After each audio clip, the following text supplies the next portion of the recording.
This is the Dallas Morning News. Hello, everybody. Welcome into SportsDay Insider presented by the Dallas Morning News. I am Kevin Sherrington, joined by my pals Evan Grant and Mike Curtis. Mike's going to come on and talk to us about the Mavericks. Mike, since you've been on this beat, a lot of stuff has happened, and I'm just going to say most of it not good. Now we did give you credit for the finals run, okay? We're going to talk about. You can take that. That was good. But that was also not a full season, Mike. So with your first full season on the beat, has just been, or at least let's just say the calendar year last year was a disaster. But I'm not going to blame that on you, Mike. You're way down the list of people I blame for that. I'll just tell you that. Okay, is that all right? I know who's number one. Yeah, we all know who that is. Yeah, we do know that. So Mike, we had some news. Who would that be? Oh, I don't know. Some guy who's was at an Arkansas basketball game a few weeks ago. Like, why in the world is he in an Arkansas basketball game? It's just like with each passing week, even after Nico's exit, his tenure gets worse. Yeah, it's the curse of Nico. It's the gift that keeps on taking. Yeah, it does. So, speaking of which, as we're taping this on Tuesday afternoon, word just came out. Well, two words just came out. So the first one was from Sean Sherrington, who said that Anthony Davis was going to have surgery on his left hand, and it would be out for a couple of months, and that this opened up the trade market again for him, which seemed kind of crazy to me, but the reasoning seemed to be that he'd be available for the playoffs for a team making a push. And then immediately almost following that, then Anthony Davis tweeted for the first time, I guess, in almost a year, Mike, and said it was all lies. 2025. Yeah. So Mike, give us your take on this, and because that's about all he said, right? He just said it was all lies. So tell us, Mike, what you think was the lie here, or at least give us an idea of the levels here of the different things he might be talking about. Yeah, rate the lies. Rate the lies, Mike. For one, I think he's shooting down the fact that he's going to be out for multiple months and he's not going to return for the rest of the season. Obviously, he hasn't had the best season health-wise. He was out for 14 games to start the year with that calf injury. It's been up and down since, his consistency and availability. So I think first and foremost, he wants to let people know that he's going to be available. He didn't specify, obviously, whether it's going to be with the Mavericks or if it's going to be with another team. The Mavericks aren't going to be a team that's going to be competing for the playoffs, at least if it keeps going how it is. It looks like they're going to focus on the development of Cooper Flagg, who had a really good game last night to help them beat the Knicks. But I think most importantly, Anthony Davis is shooting back on his availability. Let's just clarify real quickly on the level of lie there. I mean, are we going to accept that Anthony Davis's own diagnosis, or are we going to accept the track record of how much time he usually misses with injuries? So I don't know if I'm believing that his claim that that's a lie. Next lie. Next lie is the fact that the Mavericks are having renewed trade interest with multiple teams. That could very much be true. The Mavericks have engaged in trade talks about Anthony Davis for a little over the past month. I'm sure for a fact that that's the case, just because he was playing his way back into playing shape. They wanted to up his value before the injury. And once the injury happened, it seemingly tanked once again. I was under the belief that it was going to be difficult to move him with the current circumstances. But if you're a team who is a fringe team on making the playoffs this year, maybe you take a chance and maybe he's healthy by the time you make that playoff run and you get to integrate him into your lineup. That's hopeful thinking. But maybe you're doing the trade for next year when he comes back, hopefully fully healthy, to go with whatever core guys you have. What team could that be? Could that be the Atlanta Hawks, who have registered interest? Could that be the Toronto Raptors, who also gauge a level of interest with the Mavericks? We know Golden State has been a big fan of Anthony Davis for a while, but they're concerned about his durability. It's interesting which teams would be out there that'll be willing to accept AD's massive contract. Can he go home to Chicago? Yeah. So here's the thing too, Mike, as you pointed out and laying this all out, is that first of all, I thought if he had surgery, he was going to be out like 6 months. That this season was shot, and it was probably, you're talking about next season at that point. So the fact that you could have surgery, and I don't even play a doctor on TV, so I don't know if you can get back for the playoffs or not. That seems, maybe that's not far-fetched. I don't know. And it's his left hand, right? So it's not his dominant hand. And so maybe that would work. So I guess that's a possibility. But clearly, as the report noted, which was the worst part about the report, not so much the surgery or anything else, was that, these talks have reemerged at a lesser value for the Mavericks, which is like the worst news possible. So there's a number of things going on here with the Anthony Davis injury. And of course, just another Anthony Davis injury is that I didn't know. I didn't have a good feeling yet, Mike, and you would have a lot better feeling than me, that the Mavericks were committed to tanking. If you've got a healthy Anthony Davis, you can't tank, right? You got Cooper Flag, you got Davis. That's those two pretty good players, and you got some nice supporting cast. You would be a fringe pursuer at that point if he were healthy from here on out. But without him, well, they're just, all right, here you go. You just play the guys you got, and it's a noble tank job. You're just doing what you can do here, and you're concentrating on the development of Cooper Flag, and that's all good. And that's the best thing that can happen to this franchise, because as we know, they don't control their first round draft pick after this one until 2031. So they got to get this one right. And this just so happens to be a very good draft class, at least at the top of it. Top 5 players are considered really good. And then after that, it goes down a little bit, but those are still good players too. Right now, they're sitting at 9. So there's multiple things that can happen here. So on the one hand, it's good that AD is out, in my mind, because then you're committed to tanking. But on the other hand, if you're going to trade him now, you just lost value. I mean, see if you can give us an idea, Mike, on what they might have been able to get for AD before he got hurt again, and what he might command in a trade now. Yeah, for sure. Before the trade, you're obviously not going to get everything you lost by trading a guy like Luka Doncic. That's just good right now. That's done, and that's all. Yeah, that's all a disaster, and there's no recouping that. Absolutely no. Right, but first and foremost, you need expiring contracts. You need a young piece that'll fit Cooper Flag's timeline, and you need draft compensation because, like you pointed out, you won't have much of it for the next 4 or 5 years. So before the injury, I mentioned the Atlanta Hawks earlier. You could get a package together. Say Kristaps Porzingis, and I know a lot of people aren't too excited about this package. KP coming back. They don't want to go through that again. But when healthy, you put a healthy KP next to Cooper Flag. You give him a stretch big. I think that changes a lot, opens the floor up.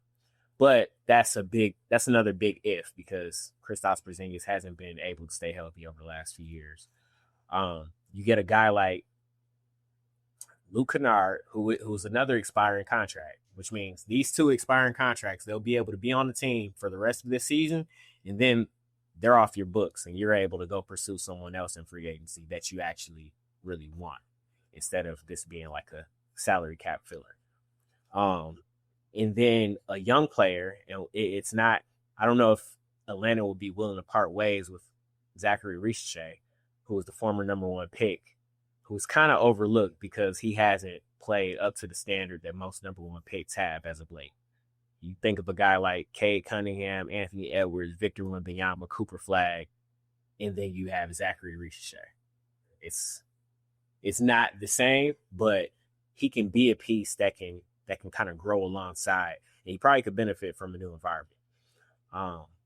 If you're able to get, everything I'm hearing, you're not going to be able to get Atlanta's 2026 pick that they got from the New Orleans Pelicans in the Derek Queen trade. That's probably the most off the board pick that there is in the NBA. And it's going to be very valuable because the Pelicans essentially aren't going anywhere. They're going to be in the lottery again too. So in a draft as stacked, as top heavy as this is, I think that the Mavericks definitely should prioritize this pick because they're not going to have a lot of first rounders going forward.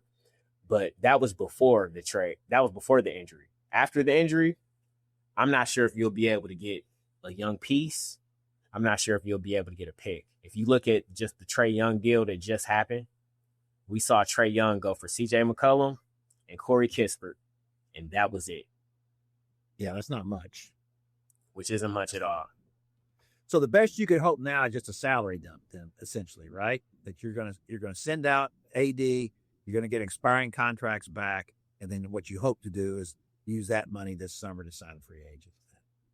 Yeah, but let's say you hold on to Anthony Davis, bring him back next year, hope that he's healthy and he can make it through the summer without suffering like another eye injury that requires him to have surgery.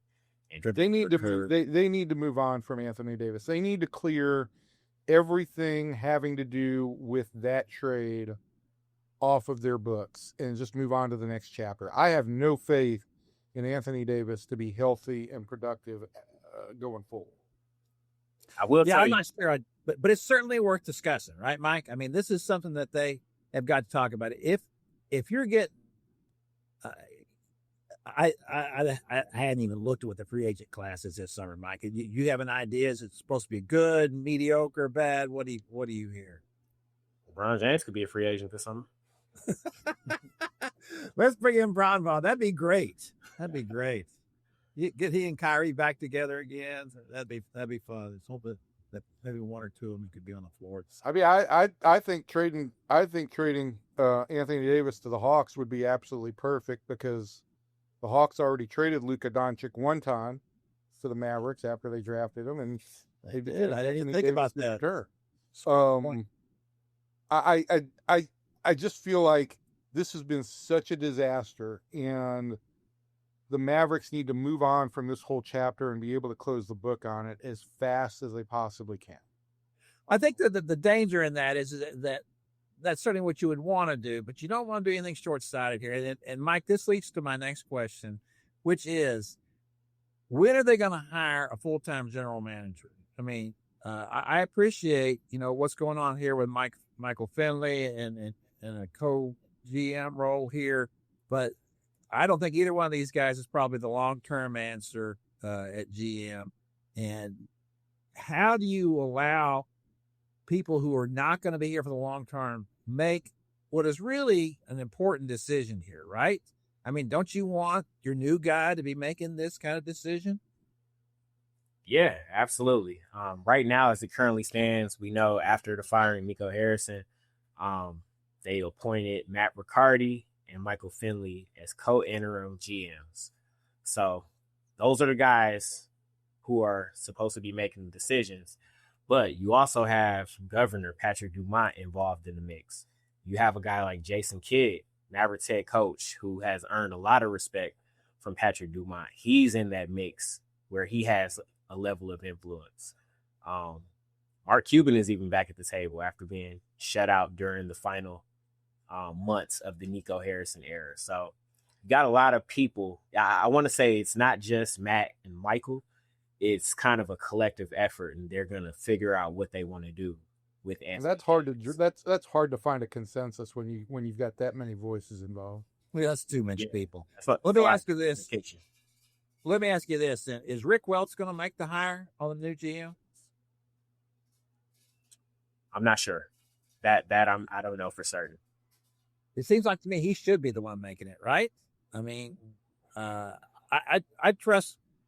Well, things haven't gone so great since he's been here, but I trust Rick Welt's judgment. I mean, he's been around championship organizations and he's done a great job, and he knows a lot of people, and I assume commands a lot of respect from veterans in the NBA.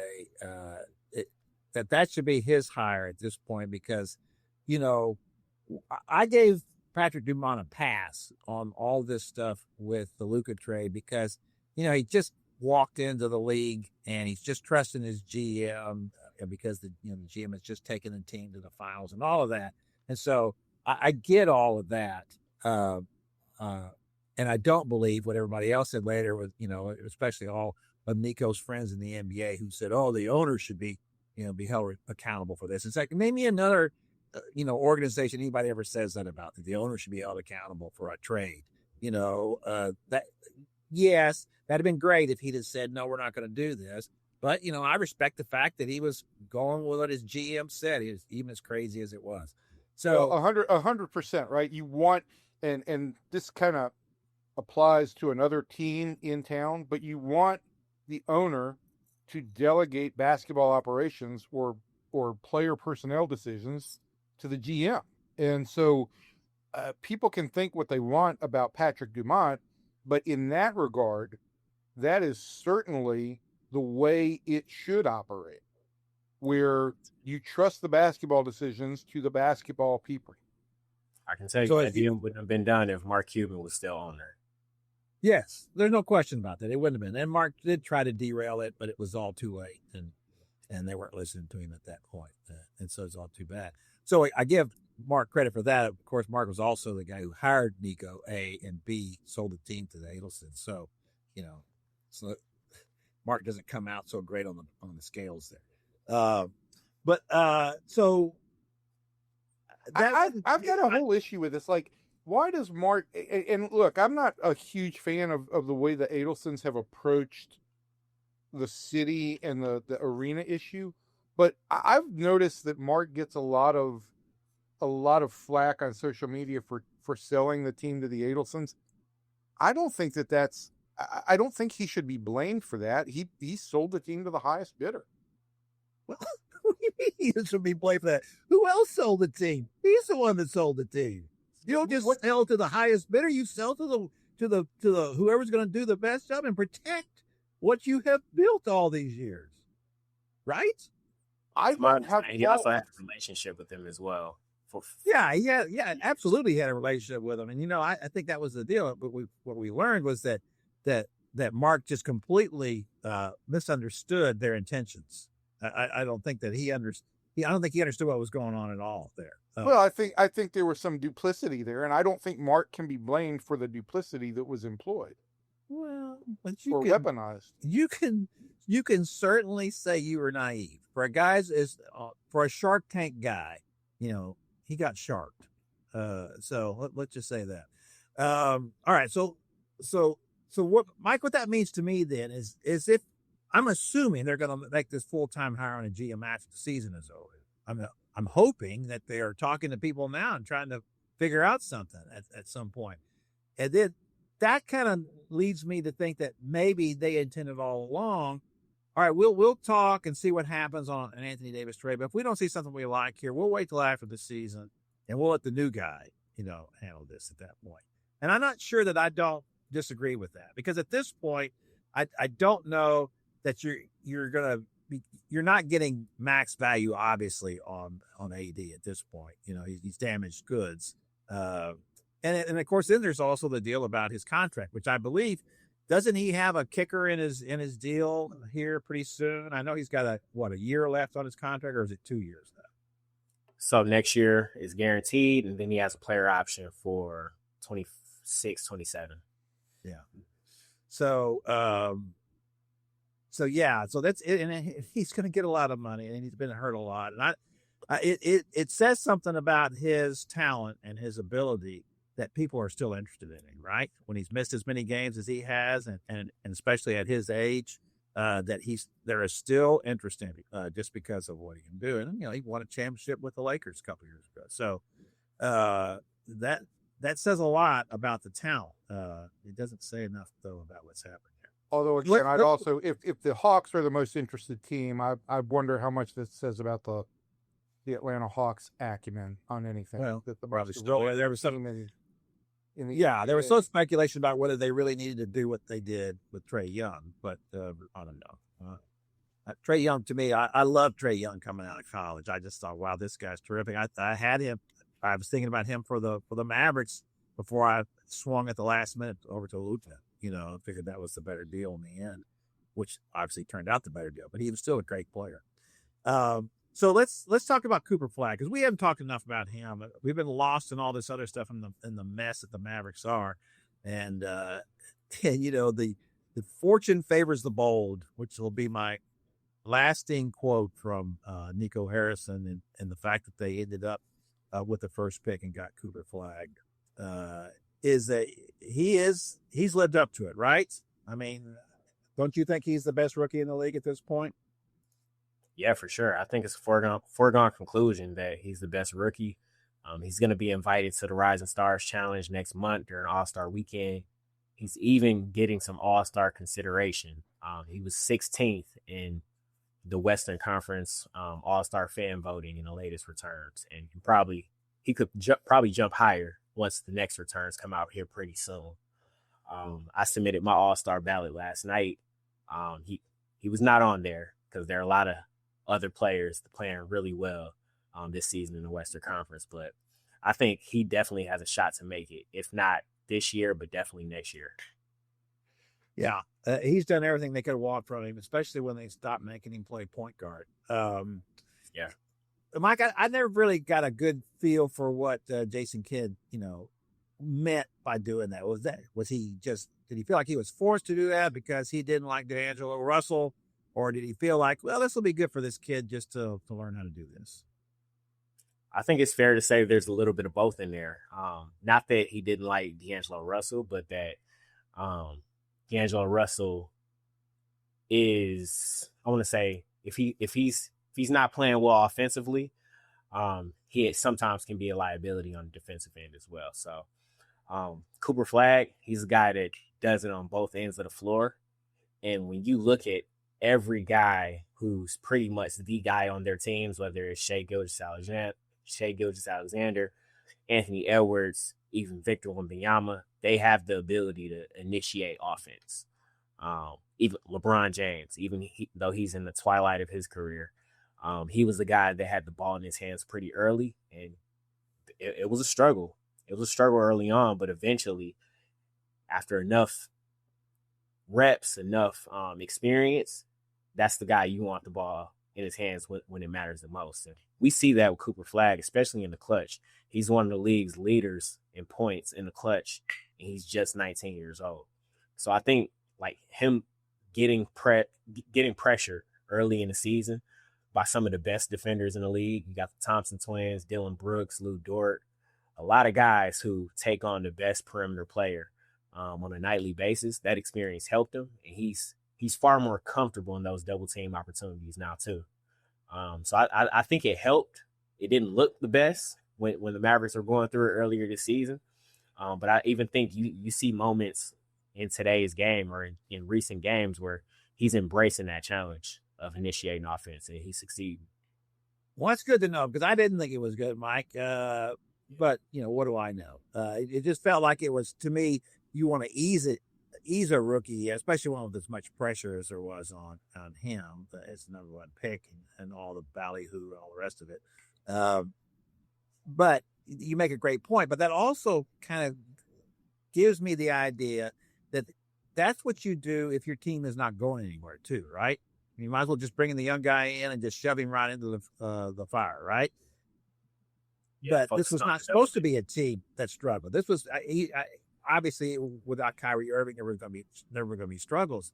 But you still had Anthony Davis, and so it was still considered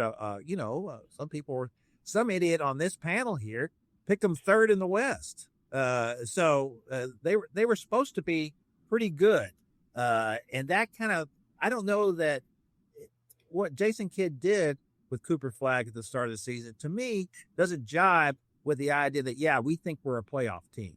That feels like, now there's going to be a lot of growing pains here if you do this with this kid, and you're going to have to live with that, and that's probably going to cost us in the win column. either he just didn't care about that, or he had great faith that he could do it, or he didn't think they were going to be any good anyway. Yeah, you came into the season with a point guard problem already. Not having Kyrie sets you back. Nico Harrison went out and signed D'Angelo Russell, so you thought that would be able to kind of help. It was positioned that he was going to be the starter until Kyrie came back. He started a couple of preseason games, maybe, 2 preseason games, and then he got the start in the regular season for a couple of games. And then you go to Brandon Williams, and then you try Flag. Well, first you try Flag, then you try D'Angelo Russell, then you try Brandon Williams. Then you get unbelievable play from Ryan Nembhard, a 2-way undrafted rookie. And then you go back to Brandon Williams. So it's been interesting to say the least for the Mavericks at the point guard spot, but they definitely have a hole there. Yeah, no, without Kyrie. Yes. Well, before we let you get out here, Mike, I do want to, because we teased that we talked about the draft. So at this point, the Mavericks would be drafting 9th, and there's supposed to be like 3 just terrific players at the top of the draft, and then there's a couple more, and then it kind of flattens out a little bit after 5. But ESPN has projected a point guard for the Mavericks at 9. Do you think point guard is the way to go for them? Yeah, I definitely think point guard is the way to go. They got a lot of size already as the roster is currently constructed. You got Anthony Davis, you got Daniel Gafford, you got Derek Lively, all 3 of which have injury history. So theoretically, you could go out and get a big, but you're expecting Derek Lively to come back healthy at the start of next season. So I don't think they would do that. You got a lot of wings when you think about P.J. Washington, Najee Marshall, Caleb Martin, Cooper Flag. You got a lot of wings. So where you're lacking the most depth at and productivity, you need ball handling, shot creation. You don't have a lot of that currently with your guards. Right now you got Kyrie Irving, and it kind of stops there. You go to D'Angelo Russell, Brandon Williams, Ryan Nembhard, Dante Exum, who has not played this year and won't play this year because he just had surgery. So I think point guard is an area that they need to address, and I think they need to take a guard with their pick no matter where they land. Yeah. All right, Mike, that's going to do it for our Mavs segment. We appreciate you coming on with us, man. We'll have you on again some more here as everything gets cooking, especially before the trade deadline on February the 5th. So we'll see you down there. Okay. Yeah, no problem. Thanks for having me. Take care, Mike. All right, there was some news on the NFL front as we're recording this today. Mike Tomlin stepped down as head coach of the Pittsburgh Steelers after 19 seasons as a head coach. 19 seasons. That's more years than any other coach in any North American sport. A longer reign, current active reign. Never had a losing season in those 19 years. That's pretty phenomenal. Won a Super Bowl in his 2nd year. Went back to the Super Bowl in his 3rd year. Lost that one. Never went back. But I think as you trace his history there, I think you also find out that after Ben Roethlisberger, he never really had a quarterback either. And it's just kind of one of those things. To win a Super Bowl, usually you got to have at least a quarterback, and the Steelers have not had that. But before we talk about that, I just want to say one thing about Mike Tomlin. If he might be the most authentic head coach in the NFL. And by authentic, I mean there's nothing I doubt about this guy. There's everything about him is real. Like even in his last press conference, they asked him if he had a message for all those fans that were booing him, and he said, "No, there's nothing to say. There's only what you do." He said, "People talk too much in this league." He said, "It's only what you do that matters." Those are words to live by for you, Kevin. Well, they are. I'm telling you. How could you not respect that? And everything I ever heard Mike Tomlin say, I was like, yeah, I believe that too. He had a great relationship with his players all these years, and that's what, frankly, gave me pause about George Pickens was that if Mike Tomlin gave up on this guy, what the heck? What are the Cowboys' chances? I'm still not convinced that, it's the right thing to do to give him a long-term contract. But I I believe that Mike Tomlin, unlike a lot of older coaches, because we also had John Harbaugh was also just released from the Ravens, another great coach who was in that job a long time and won a Super Bowl. So that's two pretty good head coaches floating around out there, and I have a lot of respect for John Harbaugh as well. Um, but the thing is, if you don't, at least Harbaugh had a really good quarterback in Lamar Jackson and has had him for a long time. Now he's underperformed at times, but he's a two-time MVP as well. Um, if you don't have a quarterback, you can't win it all. A couple of years ago, I went back and looked at teams or coaches who had won multiple Super Bowls. Just a handful of them that have, and all of them won multiple Super Bowls with the same quarterback. One of the few who didn't, and the guy who won with three different quarterbacks was Joe Gibbs in Washington. And I think that's interesting because to me, that means that he's got to be one of the top 2 or 3 head coaches of all time. Because who does that? Nope. So I do think that if Mike wants to coach again and gets a job someplace else and gets a job with a good quarterback, I do think he can win again because I think he's that kind of head coach. I think the players really respect him and love playing for him. And he instituted that culture there in Pittsburgh. The Cowboys are, just talking about culture nonstop. And maybe, Brian Schottenheimer is building one now, but there's no doubt about the culture that Mike Tomlin built in Pittsburgh. And of course, here's the other crazy thing about that, Evan. The Steelers will be looking for their 4th head coach since 1969. Yeah, I mean, it's Mike in my lifetime. I'm aware of 3 Steelers head coaches. Yeah, Noel, Cowher, and Mike Tomlin, and I've always thought that everything does get back to ownership, and it seems like every conversation we have right now gets back to ownership. But this is one thing that the Rooney family has done from generation to generation is hired people and let them do their jobs and trusted them. I am surprised that Mike Tomlin stepped down. I don't know how much pressure there was on him to step down, but this is a successful head coach, and I've always thought he was a really good head coach who maximized his talent that he had around him. And I do think that there's something to be said. The Steelers, look, they were the team of the 70s.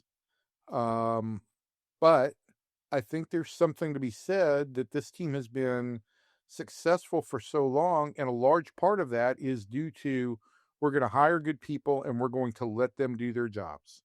And that does not seem to be the same mode of operation that the local football team employs. No, they're the antithesis of the Cowboys, right? They're a blue collar, gritty, team. Not all the glamour of the Cowboys. Small town, not small town, but certainly compared to Dallas. I think the fan bases and the projection is completely different. But for me, that's all kind of part of it. It's the ownership. It's the Rooneys. They're the most respected owners, and they go back 60, 70 years, right? I'm not even sure that the Rooneys started the organization, maybe. It's a great organization, and they've done a fabulous job here, and we'll see what goes next.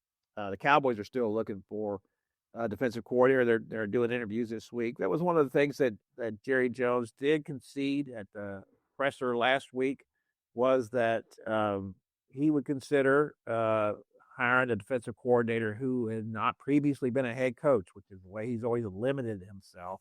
It's just one of the stupid parameters that Jerry puts on things, but like that even matters. Whether the guy does not matter. It doesn't matter. Just to me, it always felt like, hey, look, whoever you are, the head coach, I'm hiring this guy. He's been a head coach, So you better do a good job here because this guy right here might be the next head coach. Yeah, I just think that I mean, when that becomes like your policy, that's just so full of mixed messages, right? Does it suggest that you don't have confidence in your current head coach, or are you basically trying to do some vanity thing around the league and say, look, we've got a whole staff full of head coaches? That should not be in the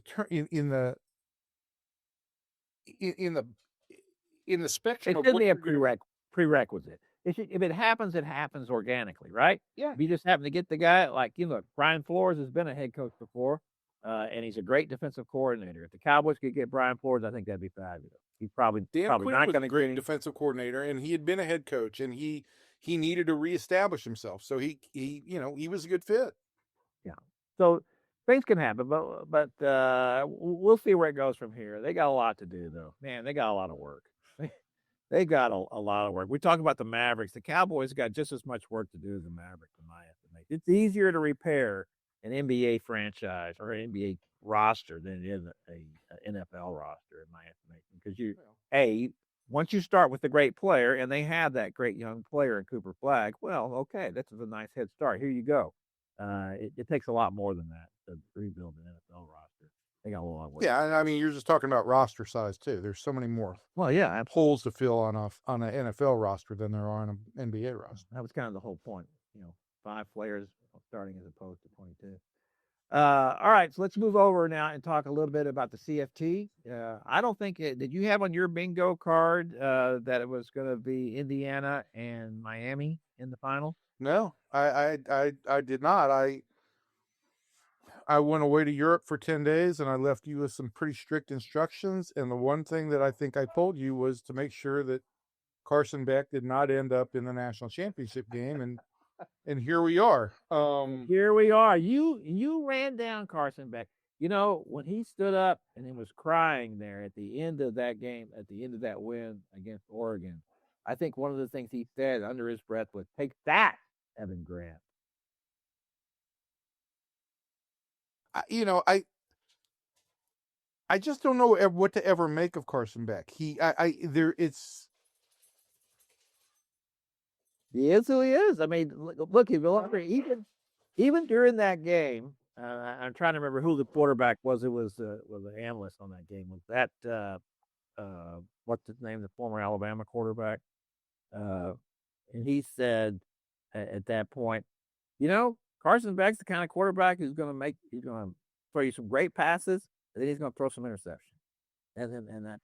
That's him. I think right now he's playing at the top of his game, and we'll see what happens against the Indiana. Frankly, I don't think it matters. I don't think it matters how well he plays. I think Indiana will kill them. I got to tell you, watching that game the other day in the semifinals when Indiana just blew up Oregon.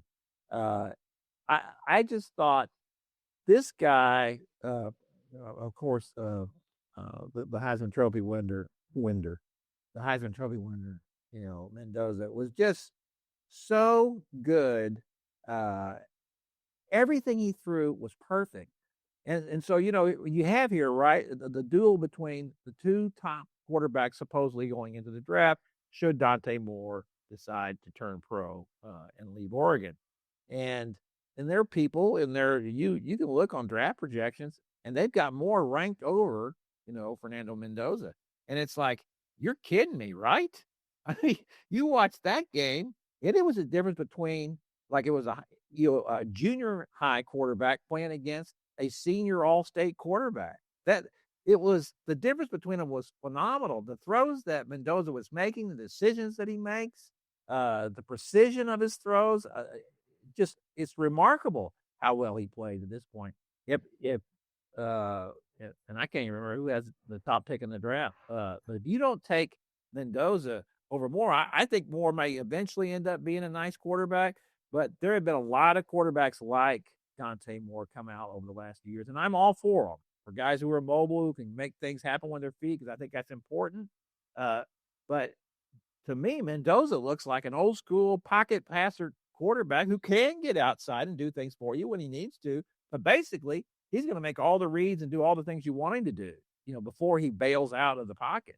So I really do think that Indiana's going to blow them out, and this has just been the craziest turnaround in the history of college football. As Urban Meyer said, this is the greatest coaching job in the history of college football. What Kurt Cignetti has done at Indiana. Well, I mean, how far they've come and what they've done. Yeah, it is. And even going into the playoffs, I wasn't sure that I was completely sold on Indiana, but they've only gotten better and better with each game that they've played over the course of the season. And I don't see them losing to Miami. Again, I still feel like I don't feel like Fernando Mendoza is going to make mistakes. I don't know that I feel the same way about Carson Beck.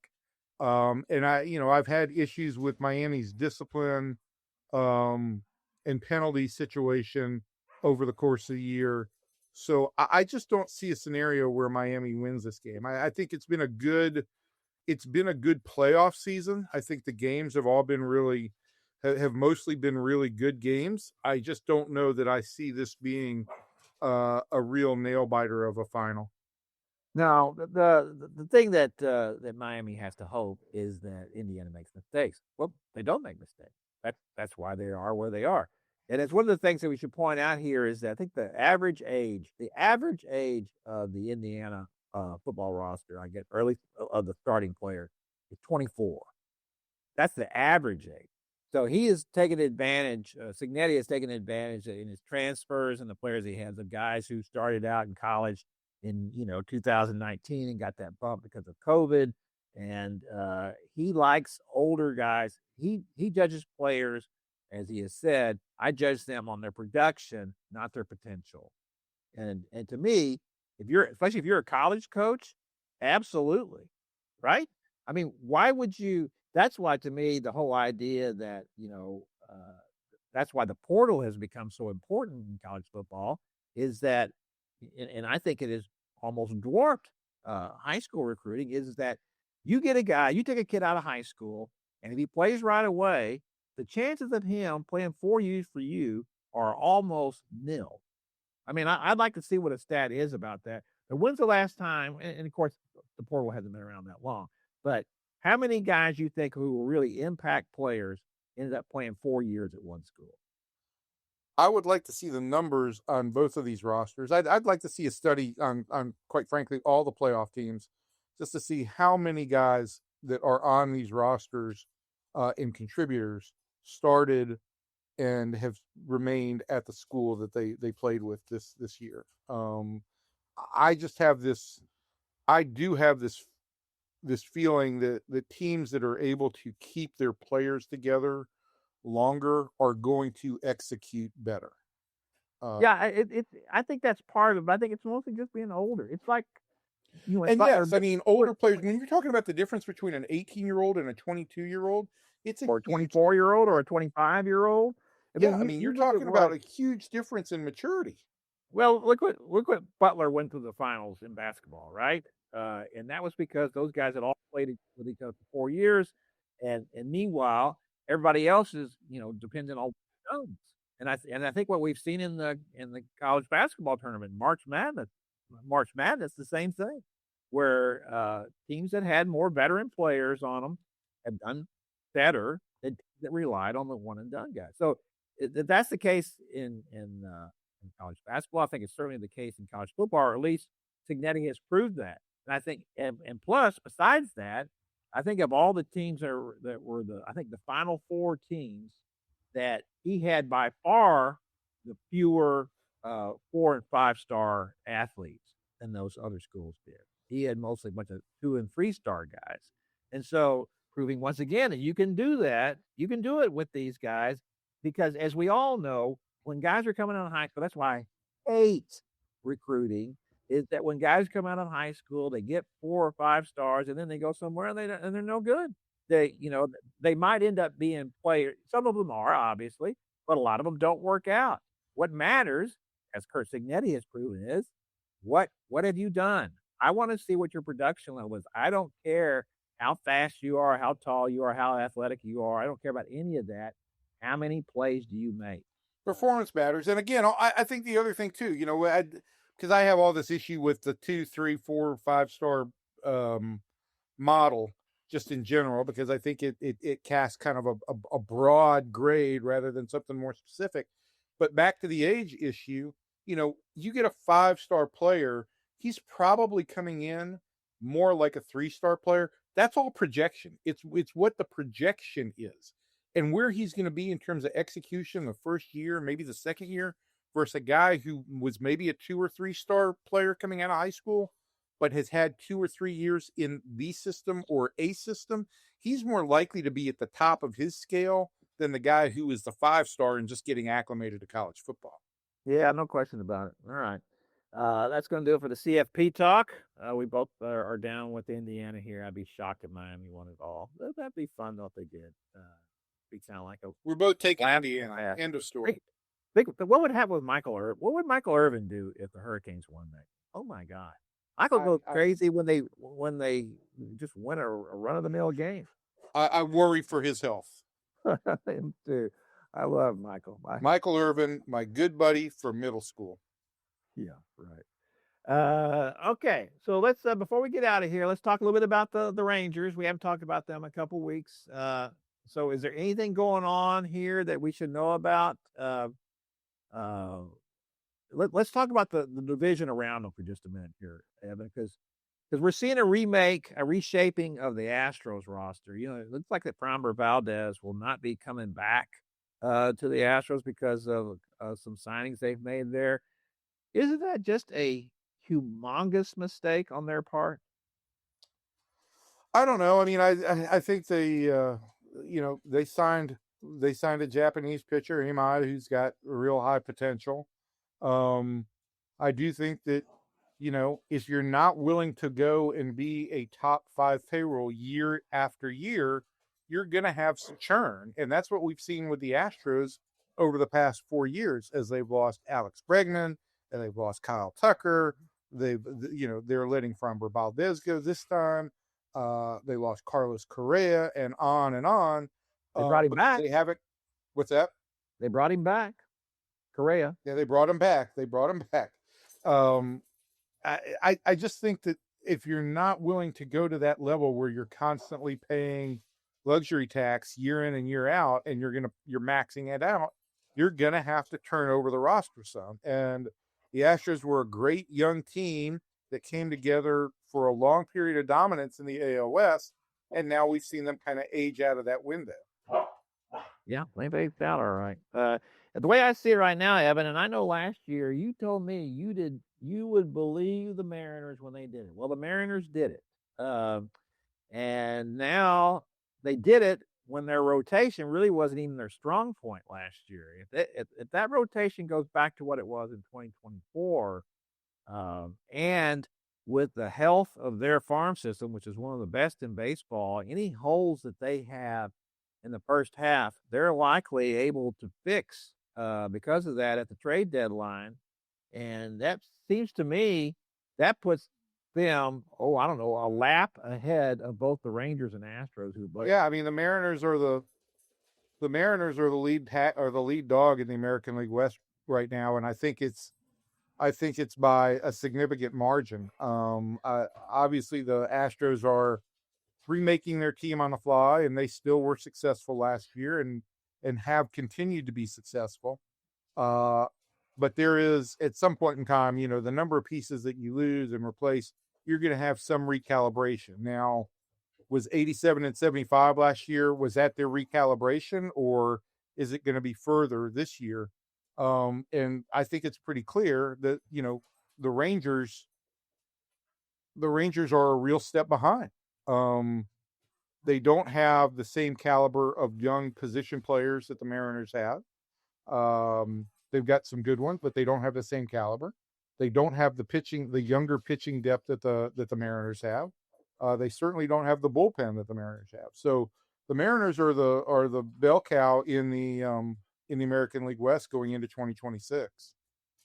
Are they the best team in the American League?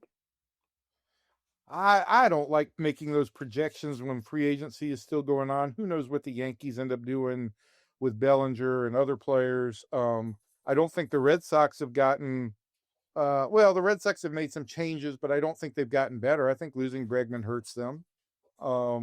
Although that was a monster contract that he got from the Cubs. Yeah, it's a I monster don't. contract. I like Alex Bregman a lot, but I don't want to pay him $35 million a year. I mean, 30. I think that averages out to 32 a year, 33 a year, maybe 35. It was 185 a year.